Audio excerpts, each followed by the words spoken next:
Esther, chapitre 1. Le roi Xerxès organise un grand repas. Cette histoire se passe à l'époque où Xerxès est roi sur 127 provinces qui s'étendent de l'Inde jusqu'à l'Éthiopie. La 3e année où Xerxès est roi, il organise un grand repas pour tous ses fonctionnaires importants et tous ses ministres. Il est installé alors dans le palais royal situé dans la citadelle de Suse. Il réunit auprès de lui les officiers de l'armée de Perse et de Médie, les gouverneurs et les chefs des provinces. Il leur présente les immenses richesses de son royaume et le luxe magnifique qui fait sa grandeur. Les fêtes durent longtemps, 6 mois en tout. À la fin de cette période, le roi organise un grand repas pour toutes les personnes, riches ou pauvres, qui habitent dans la citadelle de Suse. Cette fête dure 7 jours dans les jardins du palais. Des tentures de lin blanc ou violet sont attachées avec des petites cordes blanches et rouges à des anneaux d'argent fixés à des colonnes de marbre. Des lits en or et en argent se trouvent sur le sol couverts de dalles jaunes, blanches, nacrées et noires. Les boissons sont servies dans des coupes en or de différentes formes. Le roi fait offrir beaucoup de vin avec une générosité royale. Chacun peut boire autant qu'il veut. En effet, le roi a commandé à tous les serviteurs du palais de faire ce que ses invités désirent. De son côté, la reine Vashti a organisé un grand repas pour les femmes dans le palais du roi Xerxès. Le roi renvoie la reine Vashti. Le 7e jour de la fête, le roi a le cœur joyeux à cause du vin qu'il a bu. Il appelle les 7 eunuques qui sont à son service: Mehumam, Biztha, Harbona, Bigtha, Abagtha, Zéthar et Carcasse. Il leur commande de faire venir Vashti avec sa couronne sur la tête. Le roi veut montrer la beauté de la reine à ses fonctionnaires importants et aux autres personnes présentes. En effet, elle est très belle. Les eunuques font connaître à la reine l'ordre du roi, mais elle refuse de venir. Alors le roi se met dans une violente colère. Il consulte ses conseillers, car les affaires du roi sont toujours réglées avec l'aide de ceux qui connaissent les lois et les coutumes. Parmi les conseillers les plus proches du roi, il y a Karshena, Shethar, Admatha, Tarsis, Mérès, Marsena et Memoukan. Ce sont 7 fonctionnaires importants de Perse et de Médie. Le roi a confiance en eux et ils occupent les premières places du royaume. Le roi leur dit: Moi le roi, j'ai envoyé mes eunuques donner un ordre à la reine Vashti. Elle n'a pas obéi. D'après la loi, quelle punition faut-il lui donner? Alors Memoukan répond au roi et à tous ses fonctionnaires importants: La reine Vashti a commis une faute envers le roi. Mais elle a mal agi aussi envers les fonctionnaires importants et envers tous les peuples qui habitent dans toutes les provinces du royaume. En effet, toutes les femmes vont apprendre la conduite de la reine et elles se mettront à mépriser leur mari en disant: Le roi lui-même a ordonné de faire venir devant lui la reine Vashti, mais elle n'est pas venue. Dès aujourd'hui, les femmes des fonctionnaires importants de Perse et de Médie vont apprendre la conduite de la reine. Elles oseront répondre de la même façon à leur mari, et ce manque de respect va provoquer leur colère. Donc, mon roi, si tu le juges bon, prends la décision suivante. Interdis pour toujours à Vashti de se présenter devant toi, puis donne sa place de reine à une autre femme qui vaut mieux qu'elle. Cette décision royale devra être écrite dans les lois de Perse et de Médie, et on ne pourra pas la supprimer. Quand ta décision sera connue dans ton immense royaume, toutes les femmes respecteront leur mari, du plus important jusqu'au plus petit. Ce conseil plaît au roi ainsi qu'à ses fonctionnaires importants, et le roi agit comme Memucan l'a dit. Il envoie des lettres dans toutes les provinces du royaume. Elles sont écrites avec l'écriture des habitants de chaque province et dans la langue de chaque peuple. Elles exigent que tout homme soit le maître dans sa famille et qu'il parle sa propre langue. Esther, chapitre 2.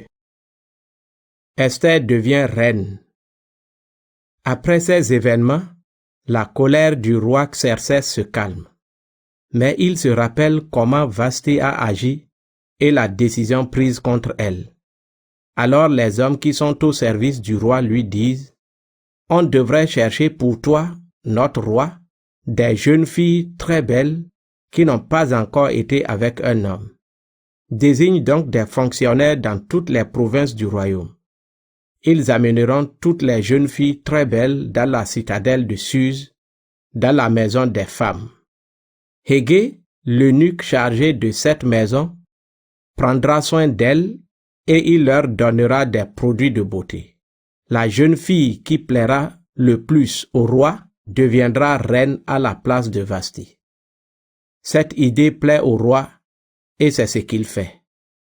Dans la citadelle de Suse, il y a un juif appelé Mardoché. Il est fils de Yaïr, de la famille de Shimei et de Kish, et il appartient à la tribu de Benjamin. Il fait partie de ceux que Nabuchodonosor, roi de Babylone, a déportés de Jérusalem, en même temps que Yekonia, roi de Juda. Mardoché a adopté sa cousine Hadassa, appelée aussi Esther. En effet, la jeune fille n'a plus ni père ni mère, et depuis leur mort, Mardoché s'en occupe. Elle a un corps magnifique, et elle est agréable à regarder. On fait connaître partout l'ordre et la décision du roi. Puis on rassemble beaucoup de jeunes filles à la citadelle de Suse. Esther est parmi elles. Elle est conduite au palais du roi avec les autres, sous l'autorité de Hégé, le responsable des femmes.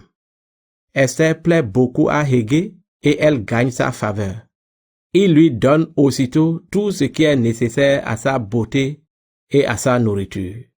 Il lui donne aussi 7 servantes choisies parmi les femmes qui travaillent au palais royal. Il l'installe avec elle dans le meilleur appartement de la maison des femmes. Esther ne dit pas que sa famille est juive. En effet, Mardoché lui a défendu de le dire. Chaque jour, Mardoché se promène devant la cour de la maison des femmes. Il veut savoir comment Esther se porte et ce qui lui arrive. Les jeunes filles de la maison des femmes doivent suivre pendant 1 an le traitement de beauté prévu pour les femmes. Pendant 6 mois, elles utilisent de l'huile parfumée. Et pendant les 6 autres mois, elles emploient des parfums et des produits de beauté pour les femmes. Ensuite, les jeunes filles se rendent auprès du roi, chacune à son tour. Quand une jeune fille va de la maison des femmes au palais royal, elle reçoit tout ce qu'elle désire prendre avec elle. Le soir, elle se présente au palais royal et le matin suivant, elle va dans une autre maison des femmes. Cette maison est dirigée par Shashgaz, l'eunuque chargé des femmes de 2e rang du roi. La jeune fille ne retourne plus chez le roi, sauf si celui-ci a envie d'elle et s'il la fait appeler par son nom. Un jour, c'est le tour d'Esther, fille d'Abihaïl, et fille adoptive de son cousin Mardoché. Elle doit se rendre auprès du roi. Elle demande seulement ce que Hégé, l'eunuque chargé de la maison des femmes, lui a conseillé de prendre. Tous ceux qui voient Esther ont de l'affection pour elle. La 7e année où Xerxès est roi, le 10e mois, au mois de Tébet, on conduit Esther dans le palais royal. Le roi devient amoureux d'Esther plus que de toutes les autres femmes, et parmi les jeunes filles, c'est elle qui gagne son affection et sa faveur. Il pose la couronne royale sur sa tête et il la fait reine à la place de Vasthi. Il organise un grand repas en l'honneur d'Esther et il invite tous ses fonctionnaires importants et ses ministres. À cette occasion, il supprime les impôts pour les habitants des provinces et il donne des cadeaux avec une générosité royale. On rassemble des jeunes filles une deuxième fois. Mardochée occupe alors un poste dans le palais royal. De son côté, Esther ne dit pas que sa famille est juive. En effet, Mardochée lui a demandé de ne pas le faire et elle lui obéit car elle est sous sa protection. Mardochée découvre un complot. Un jour, Mardochée est à son poste dans le palais royal. Deux fonctionnaires chargés de garder l'entrée des appartements du roi, Bigdan et Teresh, font le projet de tuer le roi Xerxès. En effet, ils sont en colère contre lui. Mardochée apprend cela et il communique la nouvelle à la reine Esther. Celle-ci la fait connaître au roi de la part de Mardochée. Une enquête montre que la nouvelle est vraie. Alors les deux fonctionnaires sont pendus à un poteau. Cette affaire est mise par écrit en présence du roi dans le livre de l'histoire du royaume. Esther chapitre 3. Haman et Mardochée deviennent ennemis. Après ces événements, le roi Xerxès honore Haman, fils de Hamédata, de la famille d'Agag. Il lui donne un poste élevé, celui de premier ministre. Tous les fonctionnaires du roi s'inclinent profondément devant Haman, comme le roi l'a commandé. Mais Mardochée ne s'incline pas. Les autres fonctionnaires lui demandent « Tu n'obéis pas à l'ordre du roi, pourquoi donc ?» Ils lui font cette remarque tous les jours, mais lui, il n'en tient pas compte. Comme il leur a dit qu'il est juif, il parle de l'affaire à Haman pour voir si Mardochée va continuer à agir ainsi. Haman le voit bien. Mardochée refuse de s'incliner profondément devant lui. Haman se met alors dans une violente colère. Il a appris aussi que Mardochée est juif. Il trouve donc que cela ne suffit pas de s'attaquer à Mardochée seul. Il cherche aussi à tuer les gens de son peuple, c'est-à-dire tous les Juifs qui vivent dans tout le royaume de Xerxès. La 12e année où Xerxès est roi, le premier mois, ou mois de Nissan, Haman fait jeter les dés appelés Purim. Il veut savoir quel jour et quel mois seront favorables pour réaliser ses projets. Le sort tombe sur le 12e mois, ou mois de Hadar.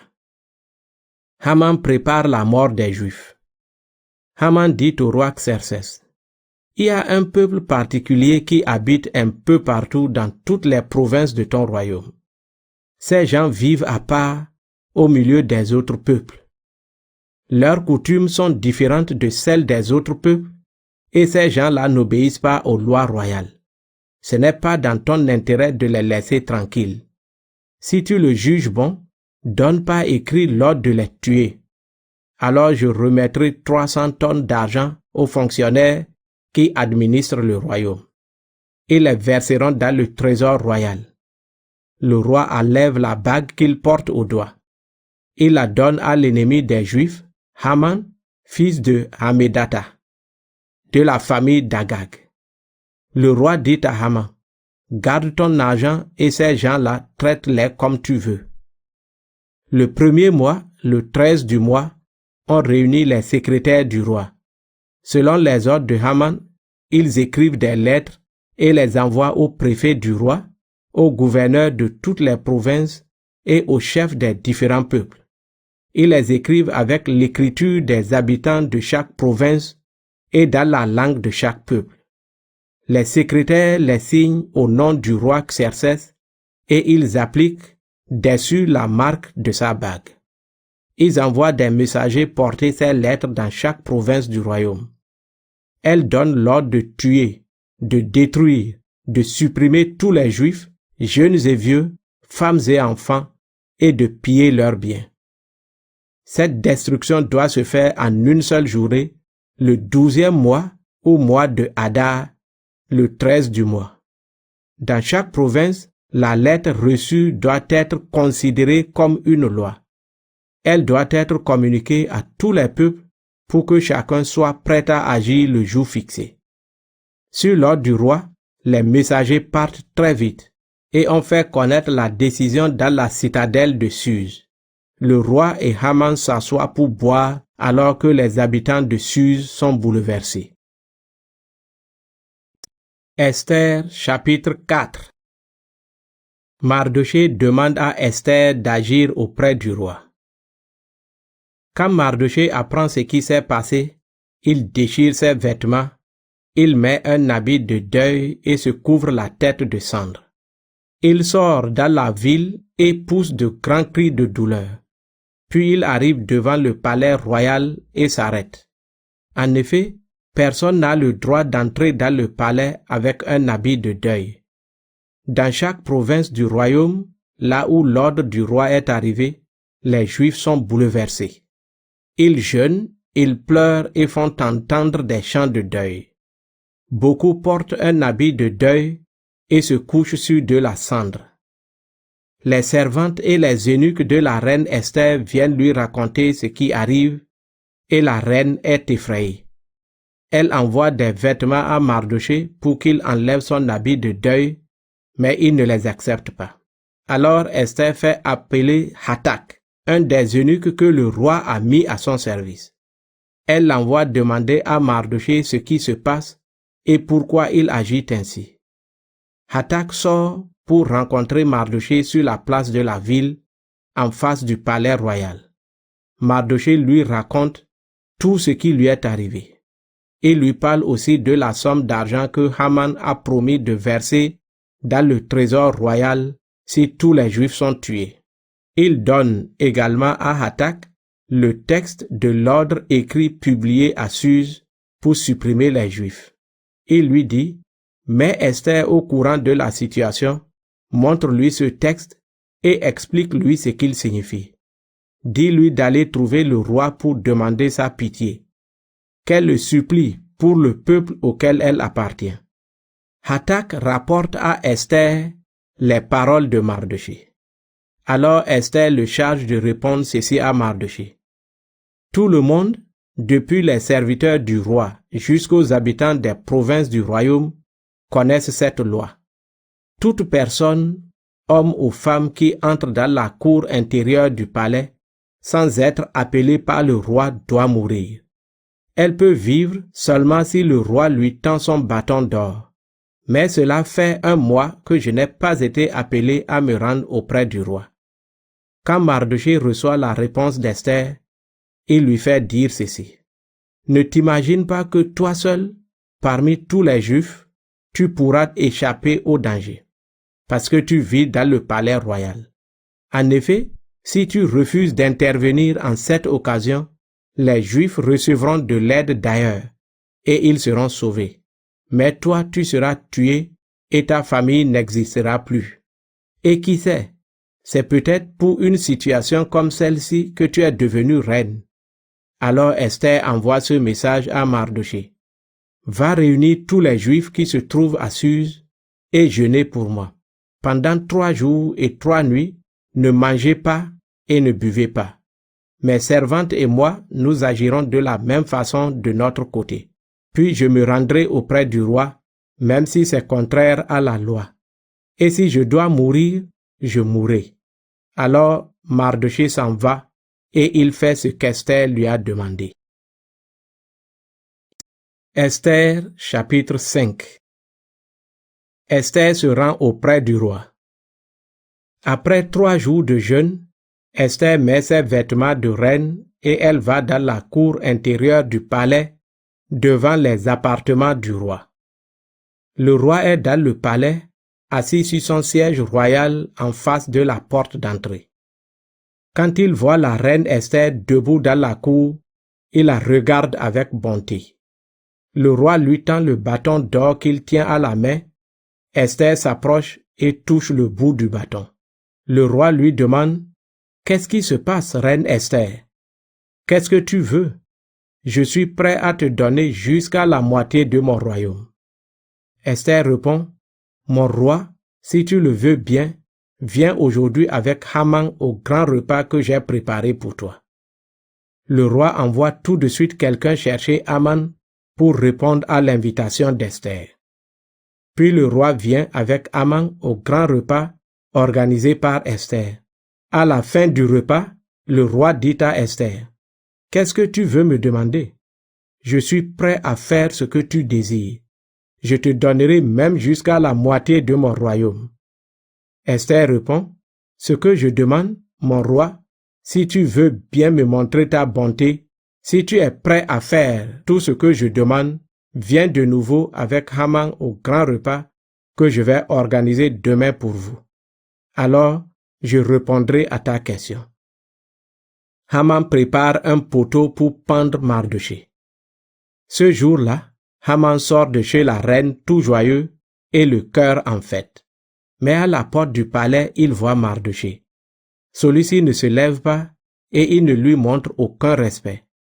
Alors Haman est rempli d'une violente colère contre lui. Pourtant, il ne laisse rien paraître et rentre chez lui. Il fait venir ses amis et sa femme Zeresh. Haman leur parle de ses immenses richesses, de ses nombreux fils. Il leur raconte aussi tout ce que le roi a fait pour l'honorer et le placer au-dessus de tous les fonctionnaires importants et des ministres. Haman ajoute, de plus, la reine Esther m'a invité moi seul à venir avec le roi au repas qu'elle a préparé aujourd'hui. Et je suis de nouveau invité demain avec le roi. Mais tout cela ne représente rien pour moi aussi longtemps que je vois Mardochée, le juif, à son poste à l'entrée du palais royal. Alors Zeresh, la femme de Haman, et tous ses amis lui donnent cette idée. Fais donc préparer un poteau de 25 mètres. Demain matin, demande au roi d'y faire pendre Mardochée. Alors tu pourras aller tout joyeux au grand repas en compagnie du roi. Cette idée plaît à Haman et il fait dresser le poteau. Esther chapitre 6. Haman est obligé d'honorer Mardochée. Cette nuit-là, le roi n'arrive pas à trouver le sommeil. Il demande qu'on lui apporte le livre des souvenirs du royaume. C'est le livre où l'histoire du royaume est écrite. Quelqu'un se met à le lire devant le roi. Il lit en particulier le passage qui raconte que Mardochée a dénoncé Bigtan et Teresh. Ces fonctionnaires, chargés de garder l'entrée des appartements royaux, ont voulu tuer le roi. Alors le roi demande, « Quelle récompense est-ce que Mardochée a reçue pour cela? Quels honneurs? » Ses serviteurs répondent, « Il n'a rien reçu. » Le roi demande, « Qui est dans la cour du palais? » Or, Haman arrive juste dans la cour extérieure. Il vient demander au roi de faire pendre Mardochée au poteau préparé pour lui. Les serviteurs répondent, « C'est Haman qui est dans la cour. » Le roi dit qu'il entre. Haman entre et le roi lui demande, « Qu'est-ce que je dois faire pour un homme que je veux honorer? » Haman pense, si le roi désire honorer quelqu'un, cela ne peut être que moi. Il répond donc, si tu désires honorer quelqu'un, donne-lui un vêtement que tu as porté, un cheval que tu as monté et qui a sur la tête une couronne royale. Demande à l'un de tes principaux fonctionnaires d'habiller cet homme avec l'un de tes vêtements, de le faire monter sur ton cheval et de le conduire sur la place de la ville en criant devant lui, « Voilà comment le roi traite l'homme qu'il veut honorer. » Le roi dit à Haman, « Eh bien, va vite prendre le vêtement et le cheval, comme tu l'as dit, et traite ainsi Mardochée, le juif qui est à son poste à l'entrée du palais. Agis exactement comme tu l'as dit. » Alors Haman va chercher le vêtement et le cheval. Il met le vêtement à Mardochée et le fait monter sur le cheval. Puis il le conduit sur la place de la ville en criant devant lui, « Voilà comment le roi traite l'homme qu'il veut honorer. » Ensuite, Mardochée reprend son poste à l'entrée du palais.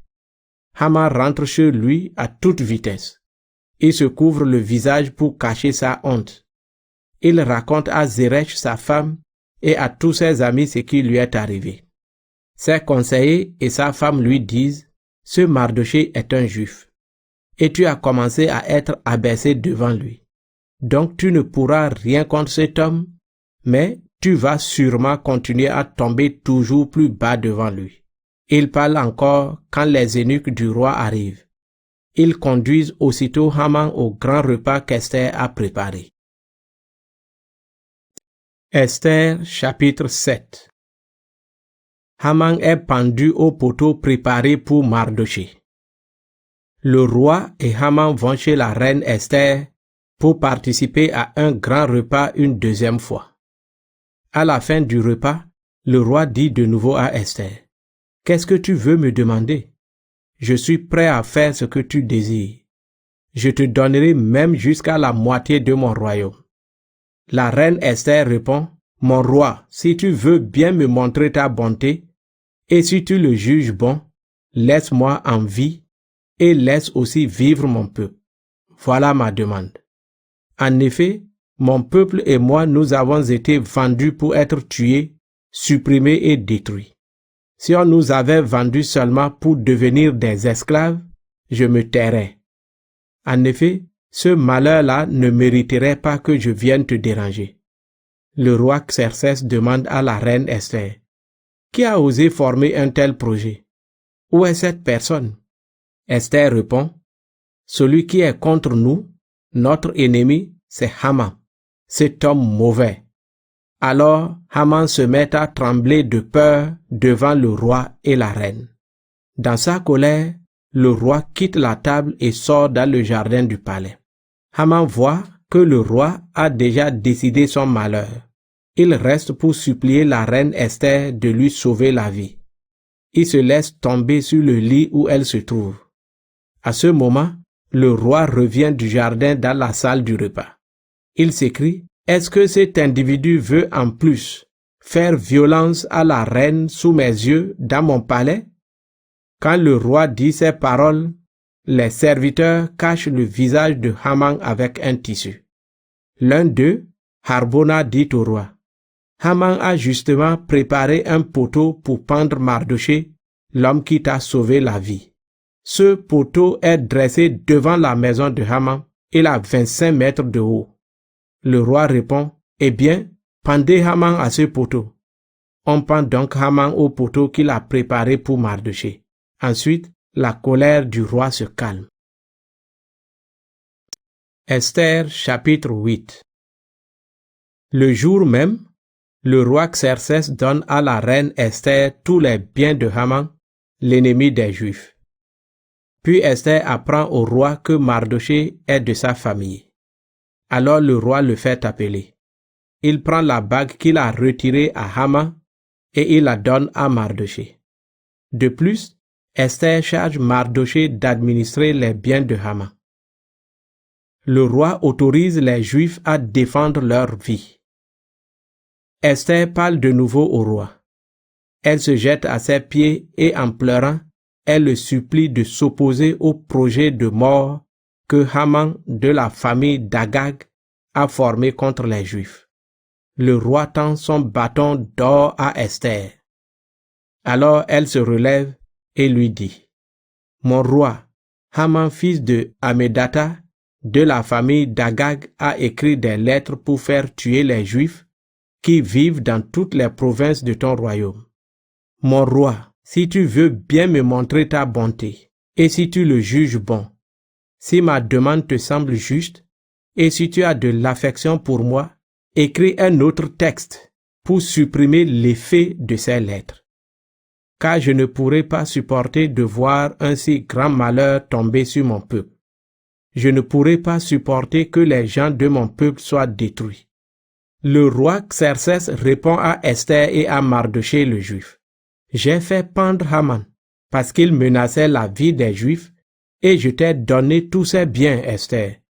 Mais je ne peux absolument pas supprimer un ordre écrit à mon nom et qui porte la marque de ma bague. Mais vous pouvez vous-même écrire des lettres en faveur des Juifs comme vous le jugerez bon. Vous les signerez de mon nom et vous appliquerez sur elles la marque de ma bague.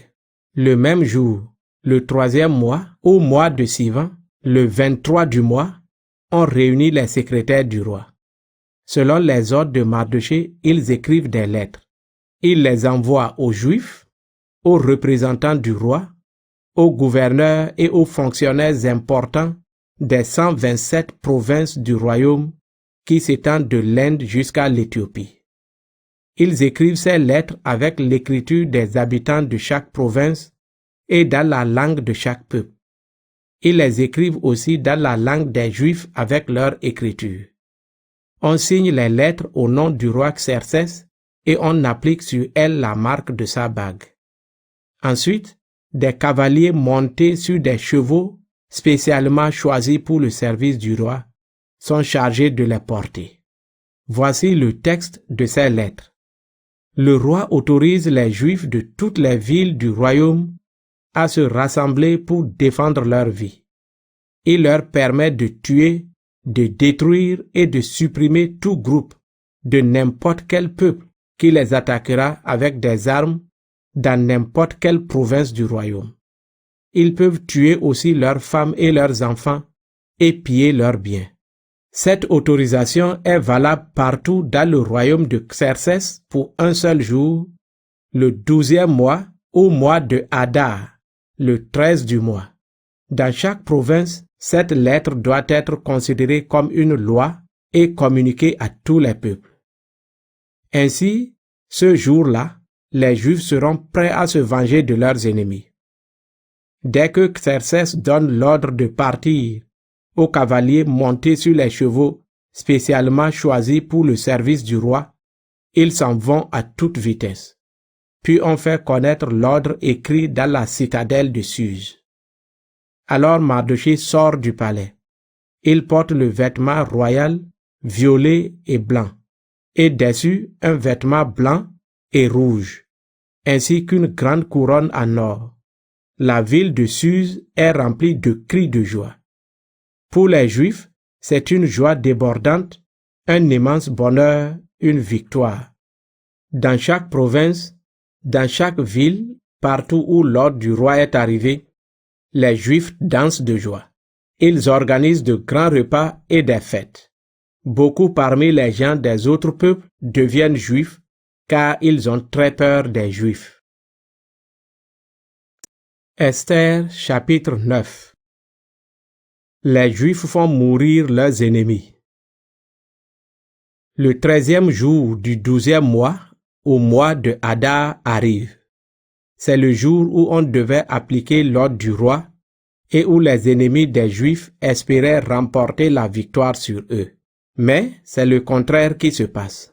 Les Juifs sont victorieux de ceux qui les détestent. Dans toutes les provinces du royaume de Xerxès, les Juifs se rassemblent dans les villes où ils habitent et ils attaquent ceux qui cherchent à leur faire du mal. Tous les peuples ont très peur des Juifs et personne ne leur résiste. Les fonctionnaires importants, les représentants du roi, les gouverneurs et les gens de l'administration soutiennent les Juifs parce qu'ils ont très peur de Mardochée. En effet, Mardochée occupe un poste important au palais royal et il commence à être connu dans toutes les provinces. Cet homme devient de plus en plus puissant. Alors, les Juifs traitent ceux qui les détestent comme cela leur plaît. Ils frappent leurs ennemis avec leurs épées, ils les font tous mourir. Dans la citadelle de Suse, ils tuent 500 hommes. Ils font mourir aussi les 10 fils de Haman, fils de Hamédata et ennemis des Juifs.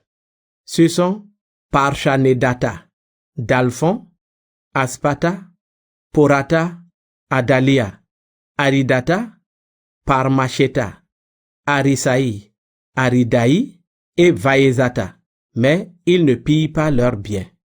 Ce jour-là, on fait connaître au roi le nombre des gens qui ont été tués dans la citadelle de Suse. Alors le roi dit à la reine Esther, « Dans la citadelle de Suse seulement, les Juifs ont tué 500 hommes, en plus des 10 fils de Haman. Ils ont dû en tuer bien plus dans toutes les provinces du royaume. Mais si tu veux encore me demander quelque chose, je te le donnerai, je ferai tout ce que tu veux. » Esther répond, « Mon roi, si tu le juges bon, permets aux Juifs de Suse d'appliquer encore demain l'ordre qui était valable aujourd'hui. Commande aussi de pendre à un poteau les corps des 10 fils de Haman. » Le roi commande d'agir ainsi. Un nouvel ordre écrit est publié à Suse, et on pend les corps des 10 fils de Haman. Les Juifs de Suse se rassemblent donc aussi le 14 du mois de Hadar. À Suse, ils tuent 300 hommes, mais ils ne pillent pas leurs biens. Les autres Juifs qui vivent dans les provinces du royaume se rassemblent aussi pour défendre leur vie. Ils se débarrassent de leurs ennemis en tuant 15 000 de ceux qui les détestent, mais ils ne pillent pas leurs biens. Cela se passe le 13 du mois de Hadar. Le 14, ils se reposent, et ce jour-là, ils célèbrent une joyeuse fête. Les Juifs de Suse, qui se sont vengés de leurs ennemis le 13 et le 14 du mois, se reposent le 15. Et c'est ce jour-là qu'ils célèbrent une joyeuse fête. C'est pourquoi les Juifs qui habitent dans les villages célèbrent la fête le 14 du mois de Hadar. C'est un jour de joie, ils font de grands repas et ils s'envoient des cadeaux les uns aux autres. La fête des Purim. Mardochée met tous ces événements par écrit. Ensuite, il envoie des lettres à tous les Juifs de toutes les provinces du royaume de Xerxès, à ceux qui sont près comme à ceux qui sont loin. Il leur demande de célébrer une fête chaque année, le 14 et le 15 du mois de Hadar. En effet, ces jours-là, les Juifs se sont débarrassés de leurs ennemis. Au mois de Hadar, leur désespoir s'est changé en joie, et leur malheur s'est changé en bonheur. Ils doivent donc se souvenir de ces événements en célébrant une joyeuse fête. Ils doivent s'envoyer des cadeaux les uns aux autres et faire des dons aux pauvres. Les Juifs suivent les ordres de Mardochée, et la fête célébrée une première fois devient une coutume. Mardochée rappelle ceci. Haman, fils de Hamédata, de la famille d'Agag, l'ennemi des Juifs, avait fait le projet de les faire mourir. Il avait jeté les dés, c'est-à-dire les Purim, pour fixer le jour où tous devaient mourir. Mais Esther est allée trouver le roi. Alors celui-ci a ordonné par écrit que le projet horrible formé par Haman contre les Juifs retombe sur celui-ci. Ainsi, lui et ses fils ont été pendus à un poteau. C'est pourquoi on appelle ces jours de fête les Purim. Ce nom vient du mot pour, qui veut dire dé. Les Juifs tiennent compte des ordres de la lettre de Mardochée, de tout ce qu'ils ont vu et de tout ce qui leur est arrivé. Ils décident de rendre la coutume de la fête obligatoire pour eux-mêmes, pour leurs enfants, les enfants de leurs enfants et pour tous ceux qui deviendront juifs. Chaque année, à la date fixée, ils célébreront fidèlement ces 2 jours de fête en suivant les ordres de Mardochée.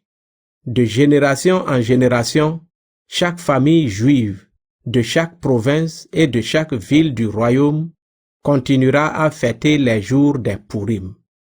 Les Juifs, leurs enfants et les enfants de leurs enfants garderont toujours cette coutume. Ils ne doivent jamais oublier ce qui s'est passé. La reine Esther, fille d'Abihaïl, et le juif Mardochée écrivent une deuxième fois pour confirmer avec toute leur autorité la lettre au sujet des Purim. On envoie ces nouvelles lettres à tous les Juifs dans les 127 provinces du royaume de Xerxès. Elles apportent des souhaits de paix et de fidélité. Elles demandent aux Juifs de fêter les jours de Purim à la date fixée par Mardochée le Juif et par la reine Esther. Cette décision a été prise pour eux-mêmes, pour leurs enfants et les enfants de leurs enfants, comme la décision au sujet des jeûnes et des chants de deuil. Ces ordres d'Esther confirment la fête des Purim et ils sont mis par écrit dans un livre. Esther chapitre 10. Conclusion. Le roi Xerxès a fixé un impôt pour toutes les régions de son royaume, même les plus éloignées. Toutes ces actions extraordinaires et courageuses sont écrites dans le livre qui raconte l'histoire des rois de Médie et de Perse. Ce livre raconte aussi comment Xerxès a donné une haute situation à Mardochée. Oui, Mardochée le Juif est devenu l'homme le plus puissant du royaume après le roi Xerxès. Pour ses frères juifs, c'était un homme important et il l'aimait tous beaucoup. Il a travaillé pour leur bien et il a agi pour que son peuple vive en paix.